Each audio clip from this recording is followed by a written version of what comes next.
wisdom.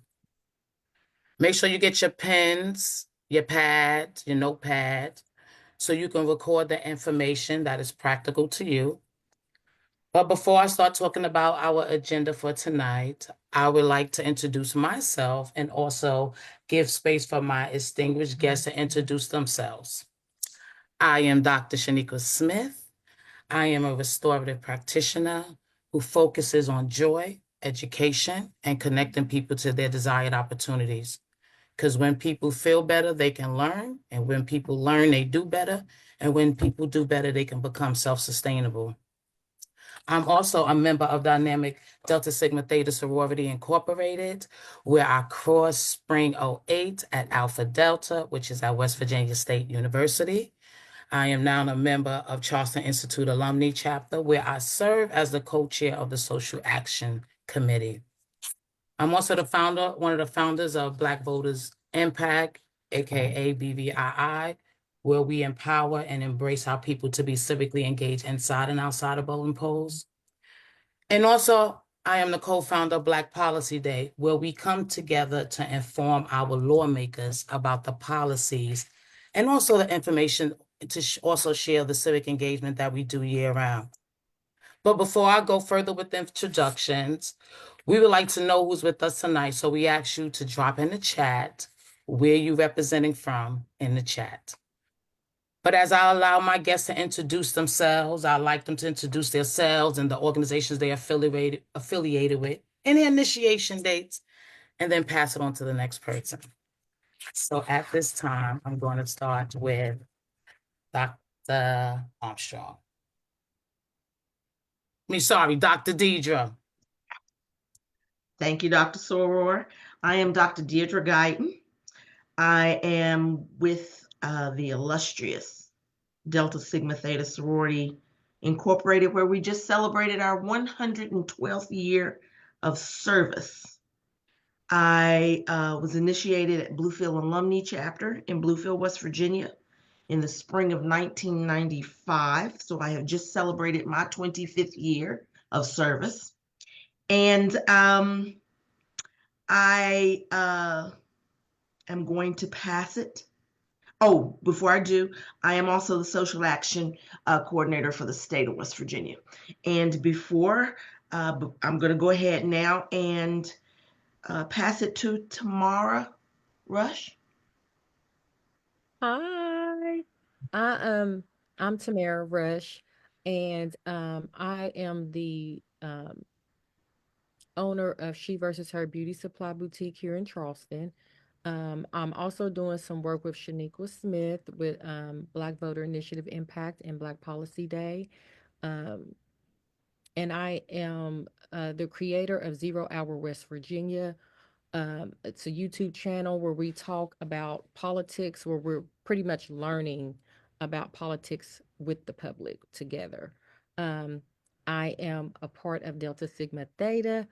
I am determined red. And I received my membership in spring of 2001. So I'm happy to be here again. And I'm passing this on to Dr. Armstrong. Good evening, everyone. I am Dr. Sonia Armstrong. I am a professor emerita at West Virginia State University.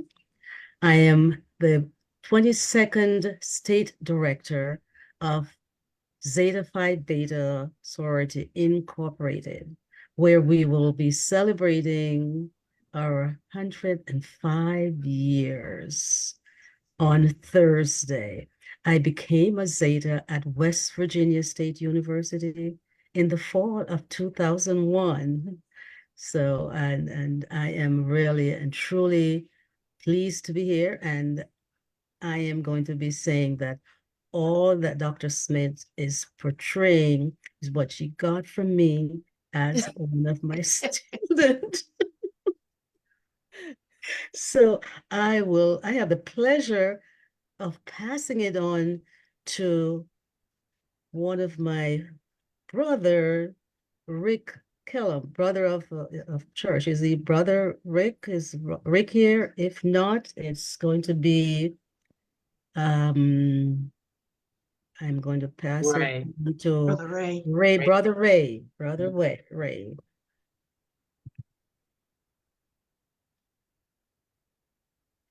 Brother Ray Whiting. He just told us to quickly Hold hold on. on, but while he's saying hold on, we're gonna pass it to our delegate Sit Lewis. on to our legislator. Oh, But there. here you go, Ray. Go It's ahead. Lewis. Well, now is Ray here? Yes. Good Okay. evening. How you all doing? Hi, Yes, my thank name. you. Hi, my name is Ray Whiting, and I'm the poll mark for the Charleston Alumni Chapter of Kappa Alpha Psi Fraternity Incorporated. Again, I bring greetings to you all in Divine Nine. Just want to let you know I crossed on spring of 2017. And again, my private poll mark is brother Marcus Bailey, and I'm happy to be here.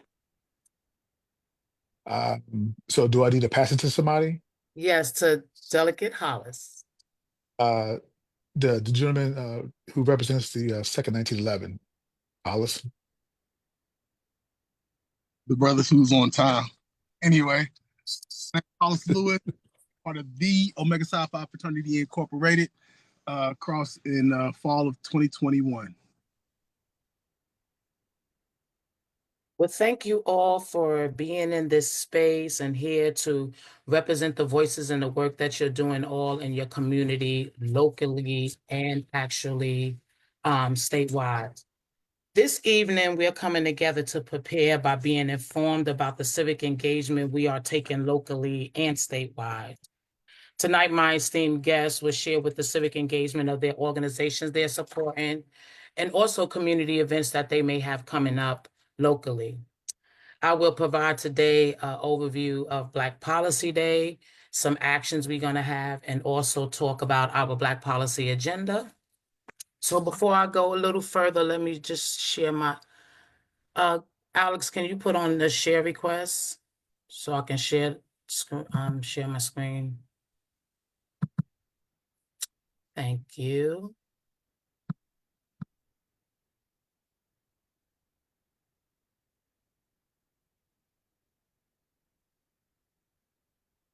Well, all thank you all for being here. Can y'all see my screen? We there? Yes. Well, thank you all for being here, and we look forward to seeing you on Black Policy Day when we not only get together to teach our lawmakers and empower ourselves, but also create a civic engagement space for our young people to actually be there. And of course, most importantly, we're going there to educate our lawmakers and take advantage of all the information that is going on in our state that we may not be aware of. To give you a quick overview, Black Policy Day is from 9 to 2 this year, March 10th. From 9 to 11 is when we're going to have a lot of scheduled meetings, attend committee meetings. We have a form that if you would like to meet with your legislator that you can preset and schedule that. So Alex, would you be able to drop that in the chat so individuals can preset up and sign up to meet their legislative? We will have those meetings in the morning. 10:45, we have a unity circle before the session. At 11, we will attend session for those of us that can actually fit. 12 o'clock from 12 to 1, there's lunch. That's why we ask everyone to register so we can prepare to try to provide lunch for everyone. This year at 1 o'clock, we will have our representation of our Women's and Resiliency Award. Many times we do not get our flowers while we are live. And so, Alex, would you drop it in the chat that we are asking individuals to nominate women, Black women from their communities that have showed resiliency, supporting it in their communities. So we're asking and we'll have our presentation then. And then from 1 to 3, we will continue to attend scheduled meetings and committee meetings that will be available. From 9 to 2 all day, there'll be information vendors upstairs on the upper rotunda having presentations all through the rotunda, even though we have this scheduled through the lower rotunda, we'll have speakers and presentations because we have learned so many of us are at the Capitol. All of us can't fit in a session. All of us can't fit in certain spaces. So we'll have that all day. We will have some Crown Act activities hosted by Katanya Hart, which she have done in the prior years. And also, we will also have our youth programming, which most of that will take place at the Cultural Center. I will also like for Alex to drop in the chat the form for the page for our students to participate. If you would like them to participate as a page, I think it's important for our students to be part of the process, to understand what is going on, why it's going on, and to start to feel part of the system that they have to represent themselves in. So they have the page program where students can come and be part of the legislative session while the session is actually going. So if you would like your students to participate on Black Policy Day or any other legislative day, feel free to actually do so. And also to create space for our youth on February 3rd, Crystal Good and I will be hosting our Young Black and Gifted webinar. Last year we didn't do it, but for the past 2 years for Black Policy Day, we have hosted this space where we have open space for all our young, gifted, and Black people throughout the state that are working in politics and organizing, to give them space and also to celebrate them and encourage them in the work that they're doing. So if you could drop that chat in there. And also, so if you know anyone that you think that should be part of this conversation, young person, please forward that information to them. So most importantly, what are our action steps? And the most important thing that when we go to the legislature, we want to make sure we're there to talk to our legislative. So make sure you schedule your meetings. If you don't want to schedule meetings or you don't feel comfortable, we will have engagement postcards that you can take to your house or your Senate representative to at least let them know what you stand for, at least leave something to let them know that you was actually there. We encourage individuals to attend committee meetings. You would be surprised how your presence can even change the tone of a meeting or the things that you can learn by attending committee meetings. And we had over, I think, 68 informational tables of different services and different things that's available in the state. I think now is definitely the time for us to make sure that we are aware of what is left, especially with the administration coming in and the changes. And lastly, make sure that you network. A lot of times we are unaware of the work that we're doing, individuals doing that same work in their communities. How can we strengthen what we're doing in our communities by helping each other, supporting each other, and becoming more educated in the work that we're doing? I just want to note to everyone that there are 6 committee meetings that are held daily during the legislative season. So if you're interested in going to any of these committee meetings during this time, we'll send this out in our Black policy letter and to make sure everybody is aware of these different committees so they can attend. And these are some committees that have ended since the new administration had came in. Fire and Department and EMS, Substance Abuse Prevention, Child and Families, Veteran Affairs, jails and prison, seniors, and the workforce. These committees no longer exist. And so when we get there, what are we actually going to talk about? That's very important for us to make sure we want to accord. And we have the Black Policy Agenda, which is based in the social determinants of health, which deals with the conditions that impact our health, our function, and the quality of our lives. And this is also a living document. So we are constantly in a space where we're trying to go and get input from our community members and solutions to change our issues in our community to policies. How do we educate our lawmakers so they can be aware of the different things that we need in our community? And so Alex would drop in the chat. We are also in the space of building our think tank and making sure that we're representing our voices and bringing our collective knowledge together. And so we want to make sure that you're included in that. And so what is the basis of the policy agenda? The policy agenda deals with all the different things that affects individuals. So if you're thinking about policies that affect our housing, we have policies that work on our housing to ensure that we have to ensure that we have better housing and to invest in our different places. We also focusing on shrinking the criminal justice system with bills like the second chance, looking at second chances and reducing technical parole and probation. Alex, if you can drop also the policy agenda itself in the chat so individuals can have a copy of that. It's also important for us to focus on our policies for our economics, to empower the economic authority, pass the Crown Act, to prioritize Black and minority businesses and advancing in training so they could become more self-sufficient. And we know that health is a big thing. Health is very important, especially our physical and our mental health, especially having access to Medicaid, and make sure we increase money for the Marshall Minority Institute to make sure that we could collect the data that we need to get the policies that we need. And we know it's important for us to invest in our education to make sure our children get the quality education that they need, to also make sure that our children get the correct childcare that they need and the early childhood intervention that they need to actually be functional citizen adults. And access to food is very important to make sure that we're having clean and healthy foods and people are developing different ways of how they can address the food disparities that we have. And so these are some next steps that we can do is to make sure that we register for the webinars to stay informed, to know what's going on.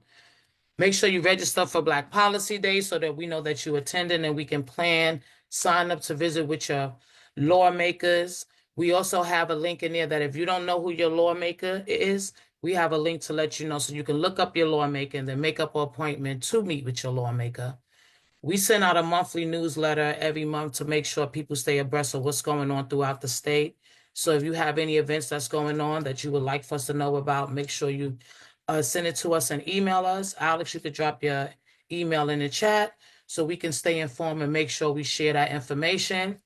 And lastly, for this year, we have our nominate someone with the Women Roots of Resiliency. We want to make sure that we're able to give people their flowers when they can smell it. And don't forget, there's always a way that you can get in civically engaged. If it's sharing a post, wearing a t-shirt, running for office, sharing information, there's all ways that we all can share. And so I know that was a brief update. We have a lot of voices that we want to hear from, so I want to create space for that. But I just wanted to highlight the importance of us when we actually come up, not only for Black Policy Day, but during this legislative season, that we know that we're empowered to be active and stand up for our community. And with that, I will pass it to Dr. Guyton, who will talk about Delta Sigma Theta and what we're doing this year. Okay, Delta Sigma, excuse me, Delta Sigma Theta will be focusing on the policies based on our 5-point thrust, which is political awareness and involvement, economic development, physical and mental health, educational development, and international awareness. With those things, we focus on educational development, where we're talking about, and I'm sure Tamara is going to talk about Senate Bill 614. We're also going to wonder where we're going to stand as far as Delta Days at the nation's capital with this administration, where our HBCUs will fall into place. What is he going to do with the educational system? So we have to worry about that as well. Physical and mental health, as African Americans of people of color, we want to focus on our mental health. We want to focus on women's health issues and our rights. Economic development, we want to look at our wealth management. Political awareness, again, we want to do our social action as where we are and what we are doing as far as any of our political challenges that we have. So that's what we're going to do also. We're looking international awareness. I look at that as having, we're looking at the DACA, or I'm looking at the DACA. So that could be one issue also that we're looking at. But those are the things that we're going to focus on moving forward from 2025.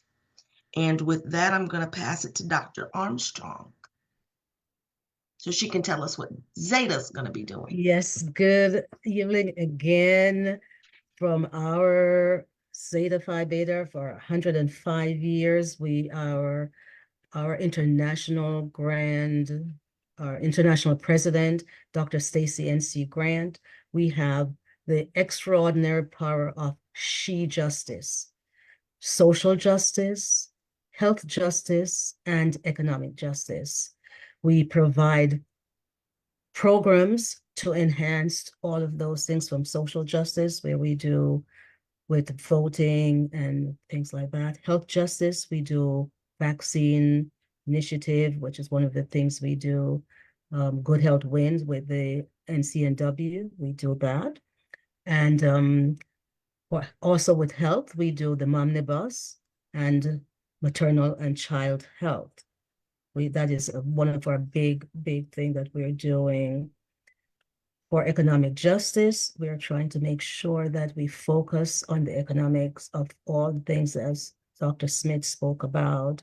And this past year, we focused on our local community by helping the Healthy Grant families that we did, and making an impact there, because West Virginia is the state with the largest percentage of grandparents raising their grandchildren. And if you have had to do that, or to raise children who have left home, you can imagine what it must be to be raising grandchildren. So this year we have a number of things and different chapters. On January 20th, we're having our Global Day of Service, and the Charleston chapter will be packing foods for the Salvation Army for food banks. Other chapters are doing many things. We are helping the recent victims or impact for the storm, the hurricane back in Bluefield, West Virginia, and in Morgantown, and all those places. They have different things that they're doing. We will look forward to saving the date for March 13th. We'll be having a webinar on finances and different things, and you'll hear more about that on Black Policy Day. I'll have that information. Black Policy Day will also be the Zetas, West Virginia State Zetas Legislative Day at the legislature, and we will have more things than that. At that time, we'll also share our we'll have our scholarship, probably look in the Black by God news magazine to get information about our scholarship that will be coming, and other things that we'll be doing throughout the year. But those are some of the things that we have already in the market. So I'll now pass this on to, I think, Tamara. Tamara? Is that who I pass it on to?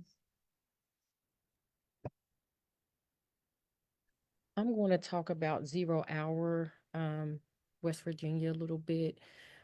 It's the YouTube that I mentioned earlier. I created this fairly quickly, just with experiencing so many people who had no knowledge of politics during this election year. I guess we all can agree that this election year was a major one, and we really needed all hands on deck. Well, being here at the store and talking to customers, a lot of young people just were not interested in voting. Um, so I get the opportunity to kind of extend the conversation with my customers just on what their reason is for not voting. Um, and what I found out is a lot of it was lack of education.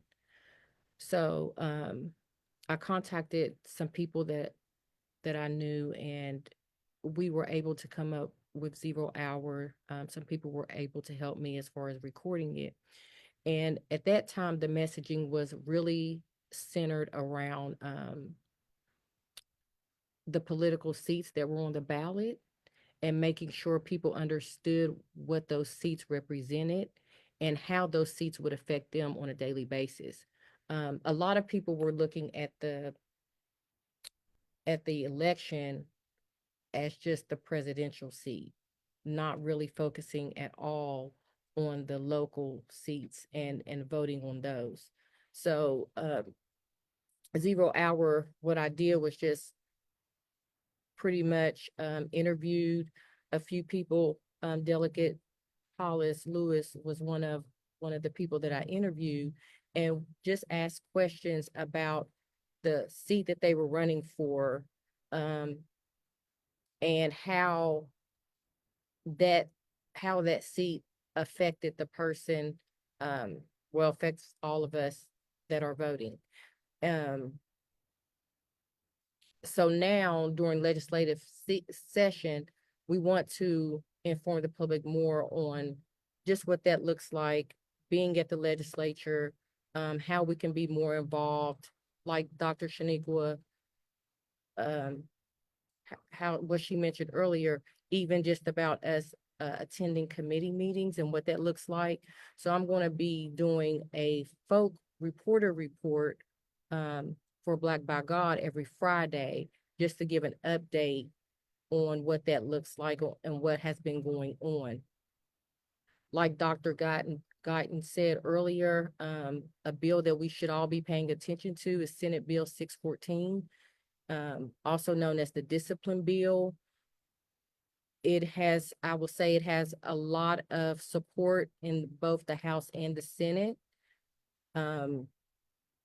Right now, the Senate has sent it back to the House. I'm sure that it's going to come up again this session, possibly get passed. I'm going to be asking some questions. It looks to me, and I'm just learning a lot, so I can't say this is definite, but it looks to me that this bill could possibly be costly, because I know it mentions something about a discipline team. I've talked to people in the school system. These discipline teams do not exist, which means that's something that would have to be created, which means either overtime for teachers, or getting outside people to be involved in formulating this team. So there's a lot of questions with a lot of the language in the bill that's not clearly defined. So I'm hoping to get more information. I know that I will be talking, this bill is kind of on the forefront for me. So I'll be talking to legislators about that, and I will be giving that information out to the public. I would say to contact your legislator about it. First of all, I would say to read it. The language sometimes can be, it can be a little tricky, because I call people and have to get clarification on what things actually mean. But I would say call your legislator after reading it if you have any concerns, if you agree with this bill, if you don't agree with it. That's a great place to start, because your legislator is who you voted into office. So you can let them know how you feel about it, whether you want them to represent, whether you want them to vote or not vote for this bill. I think numbers, of course, has a great impact. So if enough of, if they have enough people saying like, hey, we don't support this, we don't want you to agree with it, that may be a way to make some changes there. I'm not 100% sure. Like I said, I'm still learning a lot about it, but I think it's something we all need to be paying. This bill is a bill we need to be paying attention to. Well, thank you, Tamara. We really appreciate you giving us some insight on that bill. But I'm very grateful that we're going to yield the floor to our delegate Hollis, which definitely inform us on some things that we need to be aware of and some strategic actions on going forward for this legislative session.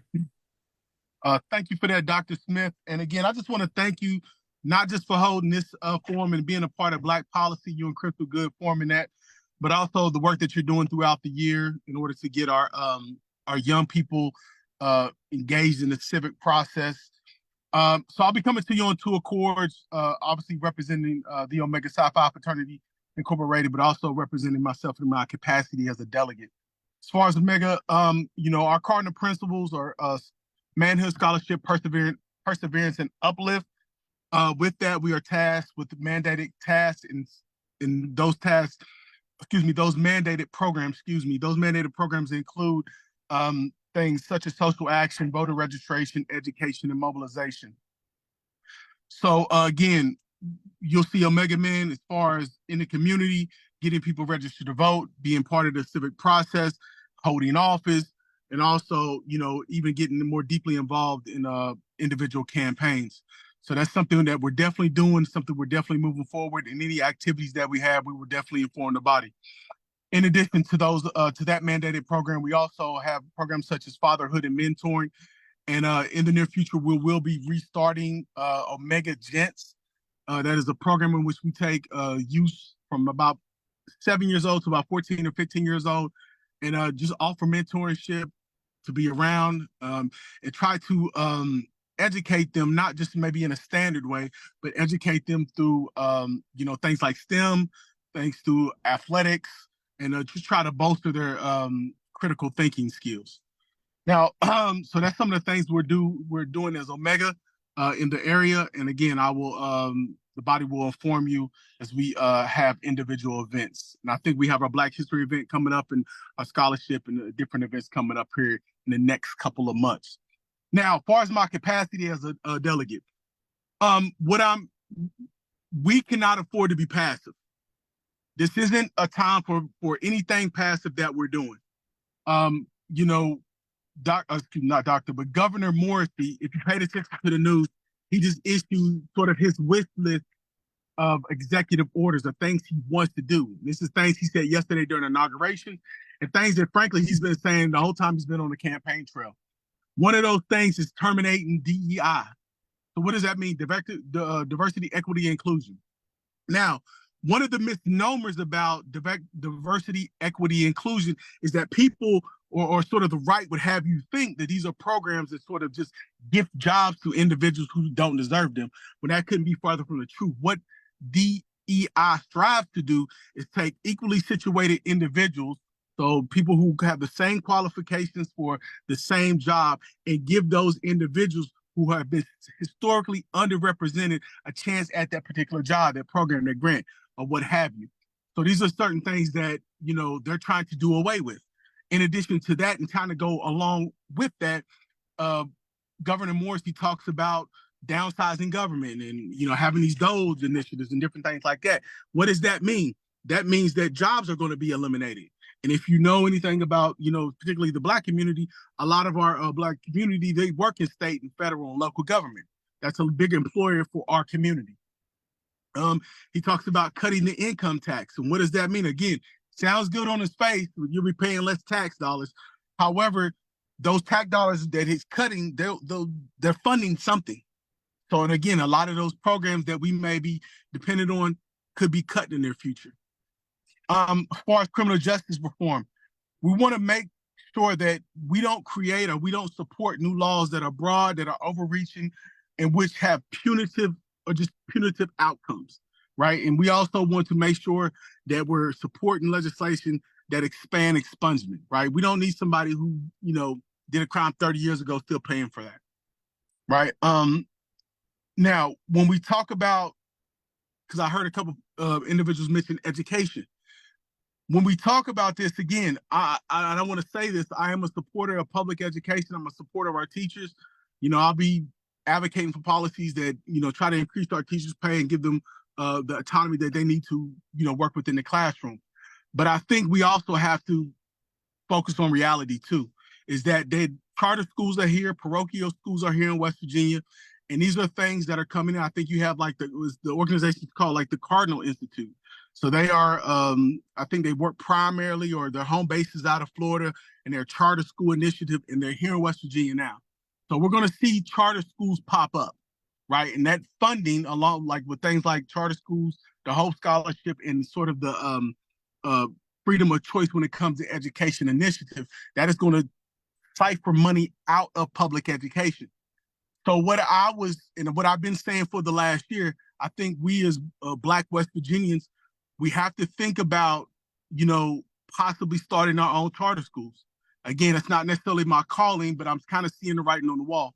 So again, and public education has been the great equalizer. When we look at things like DEI, when we look at things like public education, when we look at like government employee, that has been the sort of the uplift that's gotten a lot of Black families in particular from poverty to middle class and beyond. So if money's coming out of public education and government is saying, well, we're going to divert that money to somewhere else, I think that we have to start to think about how can we get our own schools? How can, again, and I'm not saying we have to have primary and high schools and all that, but at least those fundamental years, we did it before. First Baptist Church here on Shrewsbury Street, it was a school at one time. So we did it in the past. So there's no reason why we can't do it in the future. So again, these are just things that we have to start to think about. And my last couple points is that we have to, at least in my view, we have to consider whether we're going to be advocates or we're going to turn into lobbyists. Because when we talk about going to the legislator and advocating for certain policies, there's nothing stopping you as a citizen to come in to the legislature and coming to me and handing me a bill. You can literally say, hey, these are the problems that are going on in my community. These are the problems that are going on in West Virginia State. It ain't got to be nothing fancy. It ain't got to be no $5 word language. If you just have an idea that you just typed out, you can literally hand me that bill. Not just me, not just Anitra, not just Sean Hornbuckle, but anybody in the body and anybody, particularly your legislator who represents the area in which you live. You can hand that person a bill and say, hey, these are the things I would like to work on, right? Again, it's because I think we have to come from a, and I'm trying to use my words carefully, but we have to start to come from more of a power base. And power doesn't necessarily mean money, this or that. Power just means, hey, I'm taking an initial step action. I'm not asking you, I'm telling you, through a bill. And again, when I say lobbyists, I mean that we have to start to have a deeper understanding of policies. And, and again, I love Black Policy Day. I thought it was the best day at the legislature last year. We had students from all over the state of West Virginia, which was a beautiful thing. But we need people there, and I know Dr. Smith and Tamara are working on being there daily. So we need to see faces daily there as well, not just one day. So again, these are the things that I think that we have to start to move towards. And I'm going to challenge you. And again, I can't do this. And being obviously an elected official, but when I say move from advocate to lobbyist, we have to be a lot more strategic in how we're doing. We have to be a lot more. We have to show our elected officials that we mean business and we're totally invested in the process to be taken 100% seriously. So again, that's not me trying to preach. That's just me just keeping 100% real with you. And we have to show that through empowering ourselves. And I think we've shown great steps through that. We have a media apparatus through Black by God. We have a policy apparatus through what Dr. Smith is doing. We even have, I know here just locally in Charleston, right? We have our first grocery store that has produce and fresh ingredients here in the West Side. So we have even a mechanism to feed ourselves. So there's no reason why we can't get an educational system, not just, even traditional. I know some entities now, again, what they're doing with DEI, publicly, as far as different jobs and employers and different things like that, they're doing that in the schools. So they're taking that history, they're taking those books out of the school. And I can't remember it was Philly or Florida, I can't remember was that, but some entities, some local Black American entities, they started a Saturday school where they say, hey, we're gonna have supplement some education. So again, these are all things that we can do and we must consider moving forward, because we got to be serious. Because again, what individuals like Governor Morphy is laying out is no favor to us for the most part. But there's other things that we can take advantage of, such as the Hope Scholarship.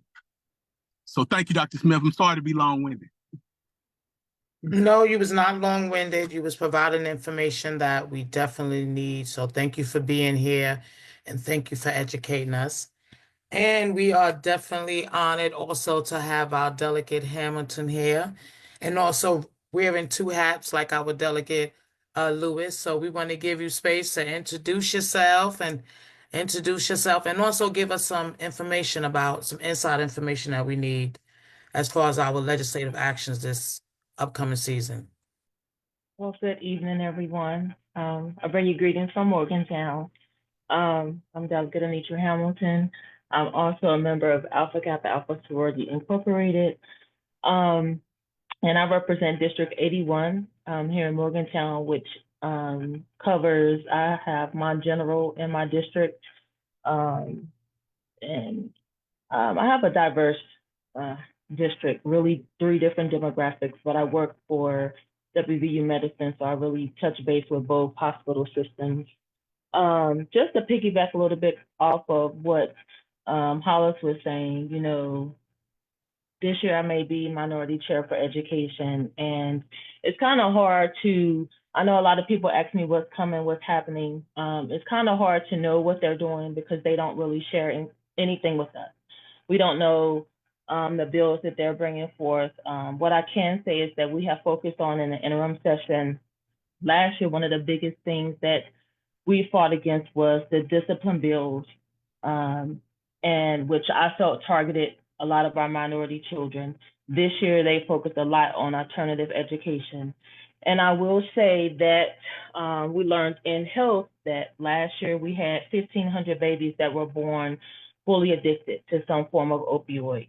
And with that, we're seeing more and more of our kids needing more supports in schools. And our schools are just not equipped to handle what's happening in our classrooms. So I think the alternative to creating more discipline bills is they're going to look into alternative education. Right now, they have one alternative school for every several counties, and it's first come, first serve. Sometimes these alternative schools may have only 12 slots, and you get a maximum, I think, of 6 to 9 weeks. I did question them as to what would happen at the end of their time. What if they wasn't ready to be integrated back into the public classroom? Because what happens, you go back to school, you have another outbreak in class, you start over in the wait list to get back into this alternate education. So it doesn't work with our kids. They need continual behavioral supports, continual social supports that will help them maintain and be able to get the access to academic excellence that other kids may not need. So we have looked at several different models. And, you know, I think, you know, it's hard. The models that we looked at have great outcomes. You know, honestly, it helps the children. They have access to so many different resources. But again, we're looking at West Virginia being the highest in the opioid use. We're highest in obesity. We're highest in heart disease. We're highest in a lot of things. We're the lowest in education. So when it comes to getting the family support, it becomes difficult in advancing resources to a lot of our families. So as I was telling Dr. Smith, one of the things that we can do is advocate for our families, our communities, to use resources, the resources they have, you know, extended to them, use these resources. Another issue that they have with these alternative schools is the cost. And that's with everything, funding, being able to fund these schools. We have issues funding our public schools. So to be able to fund these schools is another concern that we're trying to address. But these schools, I feel, are a better alternate than suspending the kids and them being at home. So the last model that we've seen, they had 0 suspension. They had 100% graduation rate, you know, but again, it's the cost, and then being able to integrate them back into public education and them have a successful academic journey. So that's our goal. Will that discipline bill come back up? I'm sure someone may reintroduce it, and we'll continue to fight against it. because we know that our minority children, we know children that are suffering from poverty and homelessness, those are the kids through the survey that they did through the state, those were the kids that were disciplined more in our county. So that was the biggest piece of evidence I used last session to fight against those bills. I fought against having more cops in schools. They have not brought that up, having more cops in schools. I think having a resource officer depending upon their role. I'm not against having a cop in school. It just depends on their role. If their role is solely discipline, I'm not for it. But if their role is to enhance and to educate, you know, then they can play a useful role, you know, in the education system. It's just dependent upon how they use the cop. We've also looked at different things to prepare our schools for mass shootings and different things like that. So there's a lot of things that they're looking at for education that comes to play, but again, cost has a lot to do with it. And that, again, as well as health. We've seen today, you know, one of the things brought up was vaccines. We know they're coming for vaccines. They've already spoken that they're going to put that bill through that we fought against last year for the religious exemptions that's going to come against vaccines. So again, that's something that we've been fighting for. There's not a doctor that is in support of that, but yet they're fighting for that. Why? We don't know. You know, it makes no sense. As unhealthy as our state is, and data proves that, they still want to remove the exemptions from vaccines. So we'll still try to fight against that. But again, I think education is the key. One thing that Hollis said, I agree upon, is that we have more power than we know that we have. And I think that showing up consistently, having more voices, you know, coming to committee, a lot of times the things that are brought, you know, already occurred, already happened. We're behind the ball, but being ahead of the ball, stating what we want, stating what we need. And again, a lot of times it's more than just money, you know, making the demands. We oftentimes are overlooked because our voices isn't heard. So just continuing to lift up that voice and it being a consistent voice, being a channeling voice. A lot of times I know funding is with everything, and I get that, but there are some demands that we can ask that's more than just asking for money. Demand the space or demand the structure, like Hollis was saying, like demanding our own schools. That's a different way to get to the funding. You know, collectively we can get there. I know he talked about DEI. The new governor talked about coming against DEI stances, you know, but again, I did put the bill in again this year for the Crown Act. There are some things that, you know, unfortunately in West Virginia, we know we may have a harder time passing, but it doesn't mean that we won't stop talking about it. We'll still keep amplifying it. We'll still, you know, keep making it known that it's necessary. You know, if we have to do it like Morgantown, we passed the ordinance. If we have to do it that way through different towns and cities within the state, we still have to keep making it relevant to who we are and where we work. Put the pressure on the place that you work. You know, if we can get our employers to buy in, then we can get a bigger voice when we try to bring it, you know, pass bills. We can get more support that way. There's always more than one way to accomplish something. We just have to keep going at it. And if we collectively keep showing up and being consistent, stating our needs, knowing what we want, then we'll get there. We'll get there. And it may take some time, but we've got to keep fighting, you know, and we know that the challenges that lies ahead of us, we know that. We know this session is going to be a rough one, but we're fighting, you know, and we're still putting our heads together.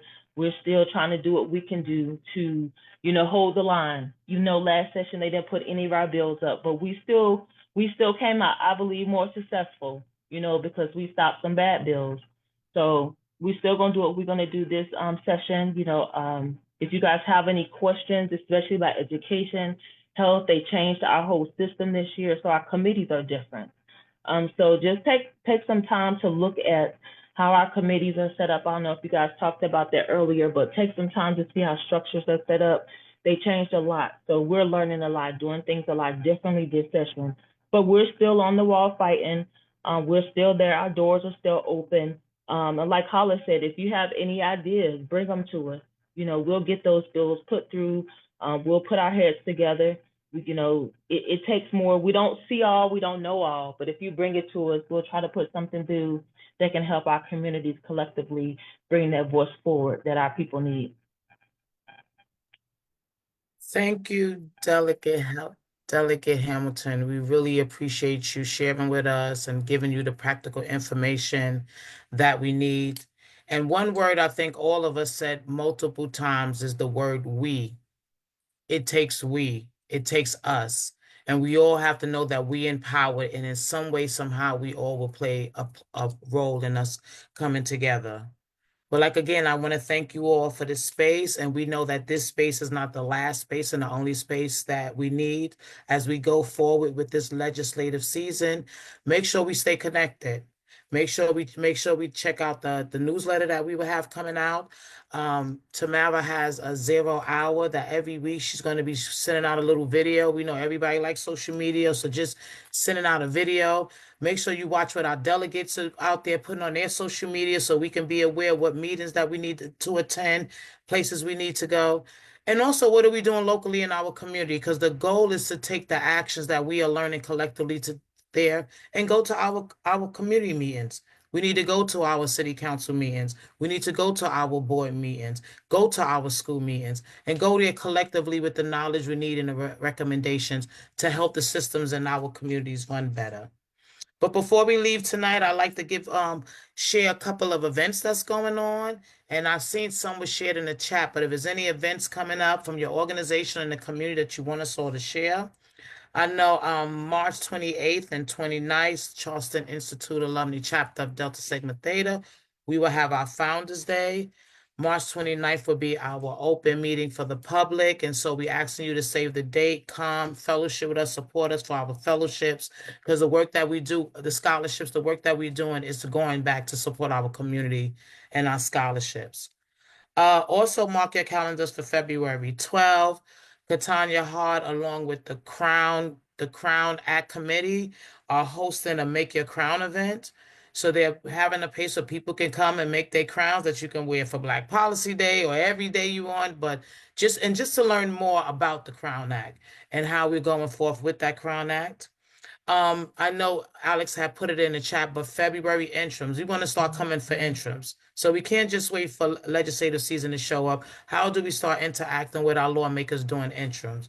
So we will be up there on interims and also making sure that we give out an invitation for Black Policy Day. And as I also just want to encourage people again, just to make sure if you know anyone that's rooted in resiliency, that you nominate them so we can give flowers while people can smell it. Make sure you take advantage of the links in the chat to connect to your legislator, find out who they are, pre-schedule a meeting so we can plan better, and also get our youth involved by maybe recommending the youth to be in the PAGE program or actually be part of our Young Gifted and Black webinar. So before we close tonight, I would just want to ask our panelists and open up the floor. Are there any final remarks that you all would like to leave us with before we end tonight? Go ahead, Delegate Lewis. All right, yeah, I just want to reiterate what Delegate Hamilton said, and it's like it's vital that we see y'all up there. I think last year, I mean, again, if I can recall it, like I said, Black Policy was an awesome day. I think it brought more people to the Capitol than any single event of the whole session. But I think outside of that, there wasn't much of a presence on a daily basis. So again, it's vital that we begin to move in a way that we are moving like lobbyists. And it's vital that your presence is there on a daily basis, because a lot of times the problems or issues faced in our community aren't necessarily real if you are in a community that you don't have people who don't look like the other people. Like if you have a community and you have, it's kind of one note, then it's not real because that's not existed in my community. Because what we have to remember is West Virginia is a predominantly rural state. So again, these communities are, sort of have the sameness in a lot of these communities. And again, just to educate and, like I said, lobby for our issues, we have to be present. Thank you, Delegate Lewis. Dr. Guyton? I don't have any last words, but I do have an announcement. We're celebrating Black History Month in February, and I do want to announce that on February the 21st, which is the Friday, Delegate Hamilton will be giving us a word with our legacy luncheon here on the campus of Bluefield State, and we can't wait for that to happen. Dr. Smith? Yes. I would like to just thank you again for hosting this session, and to just a little bit of news for our guests here, that during COVID, I think Blacks suffered greatly. But as a result of our vaccine programs, especially through Good Health, we have more than outdone vaccines. We are top of it by being vaccinated against COVID in the Black population because of the effort that we have put in with the NCNW and other organizations that have participated in the vaccine program. And I am pleased to say that Zeta Phi Beta, along with a number of the D9s, have been part of that. And so we have something to be proud of. And I know they're talking about vaccine, as I think one delegate talked about, that they're going about not having it. But we talk about that herd immunity, and that has helped to save us from going we had a big letdown during COVID because of all those other comorbidities and things like that. But moving forward, we have taken the step and we are way ahead in vaccine prevention as part of what we do. So thank you. And I'll be at Legislative Day, and we are going to be there to do all of those things and to do all the things that we do for, and just a plug for for those of you who are doing Black history activities. This is not for Zeta, but this is for Dr. Armstrong. I do reenactment, and if you would like for me to do something, I do Charlotte Scott, and I do Harriet Tubman. So if you would like for me to portray any of those at any of your events, just contact me. So that's just that. Thank you. Well, thank you, Dr. Armstrong, for sharing. Thank you all for being here. Thank you all for the daily work that you do and the spaces that we keep. Well, until we all meet again, I thank you all. Just remember that we all are a light, no matter how dark it is, we all can be a light. And together we will continue to build the spaces that we all need to be. Thank you all. Have a great night and hope to see you soon.